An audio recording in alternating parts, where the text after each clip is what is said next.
Many have praised Cory In The House as the best anime of all time. But what they won't tell you is its biggest secret, the English dub.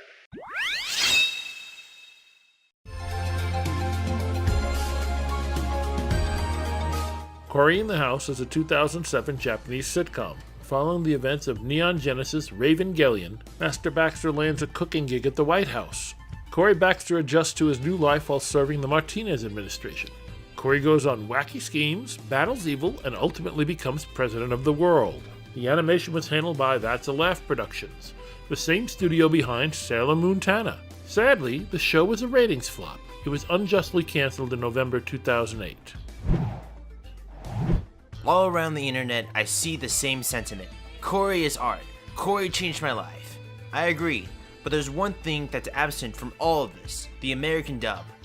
Like most anime fans, I grew up with Disney Channel. When I saw Cory in 2007, I remember liking the dub a lot.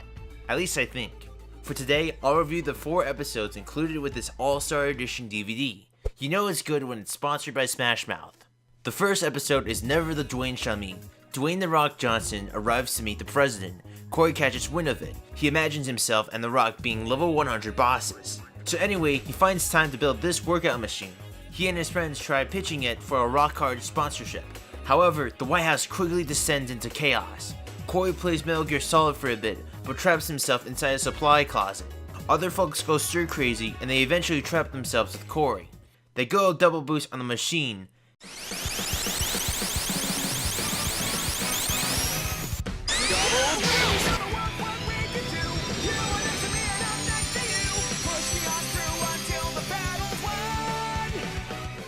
It rolls across the house and lands in this lady's room. Now The Rock shows up. Apparently in this universe, you're free to just wonder about the White House. This dude pushes the machine back and Cory gets trapped again.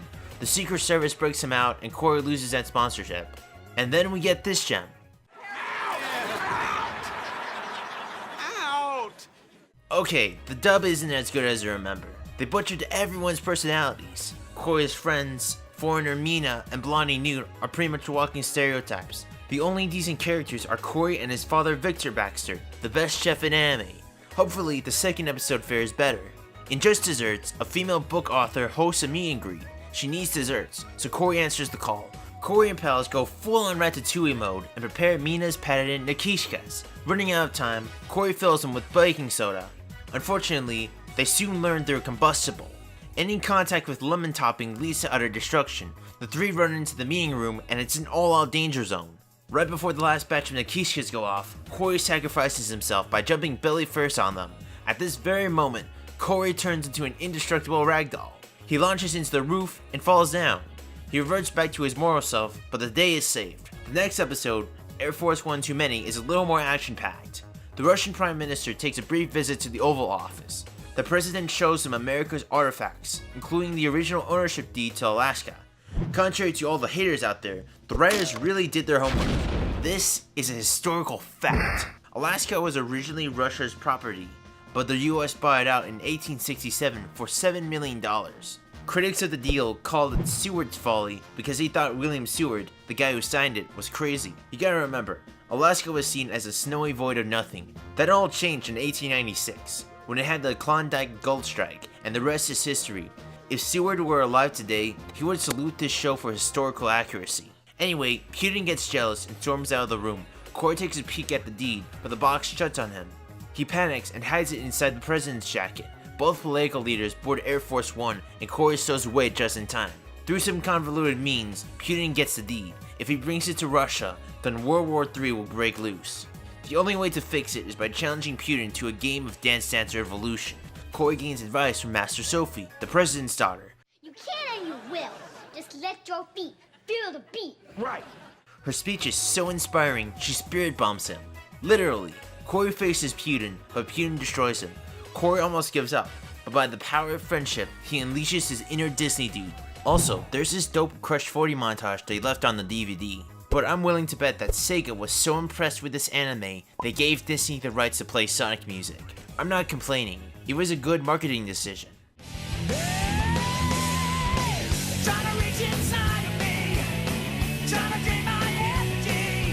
Let me show you just what I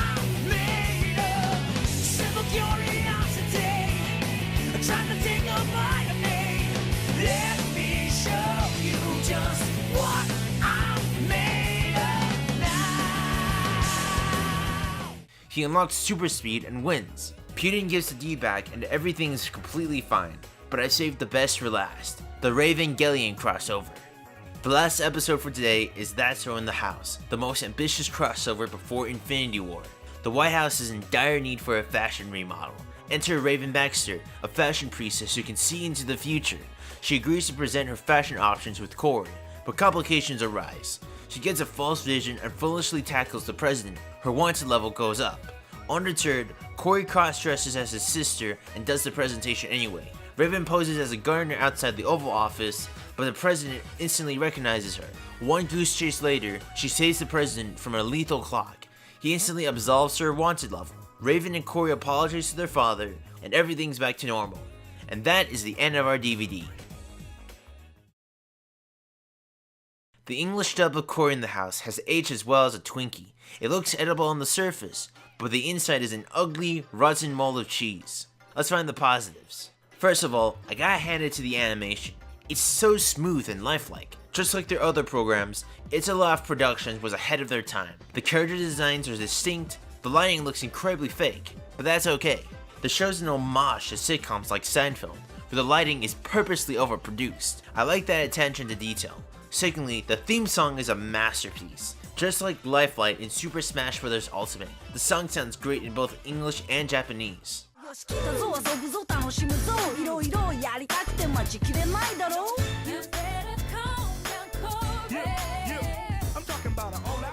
Thirdly, there are some genuinely creative moments, like that Dance Dance Revolution match. The purposely bad visual effects just add to the charm, or the dream sequences with The Rock. So, what's wrong with the dub?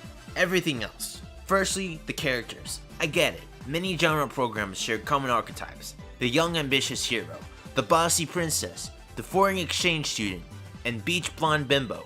With the exception of the Baxter family, everyone else is as deep as a plank of wood. Secondly, they really butchered this dub. I don't blame the voice actors, they're just doing their best. But the voice direction is really bad. They just overact, just for the sake of it. I mean, yeah, I wasn't gonna compare this dub to the original, but screw it, I'm gonna do it anyway. They were fully fleshed out human beings with real emotion. Thirdly, this show has little to do with politics. Even when it does, it treats the subject matter like a complete joke. We don't learn anything about this universe's government, power struggles, or anything of that sort. It's more concerned with superpowers and political intrigue. Originally, the third season was going to be the Obama arc. It would have featured that fight scene between Obama and Cory, but they would have dumbed that down too. Lastly, this dub isn't very memorable. Most of the best bits were either cut or dumbed down.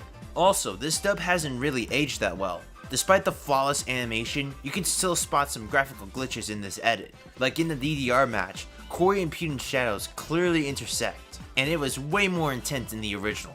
I mean, the US military was cheering on Cory while he was doing this dance. But no, they thought it was too intense for Western audiences.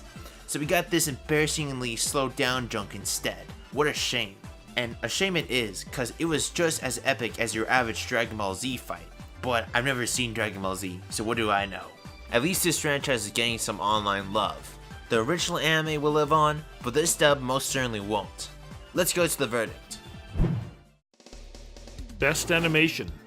The attention to detail is breathtaking. What's your dub? Other than the Baxters, every character is a flat imitation of their original counterpart. Cult classic. If it weren't for this dub, nobody would know of the original Japanese version.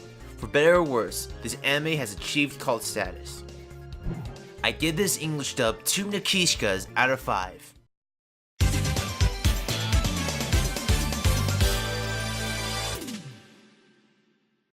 April Fools. Okay, so this video is 2 weeks late, but there's a good reason. The cord that came with my Blue Yeti microphone busted itself, so I had to order a new one. So anyway, everything in this video is true except for the anime bits. But for real, Cory In The House is not an anime, and it certainly isn't a good show. What was your favorite Disney Channel show growing up? Let us know below.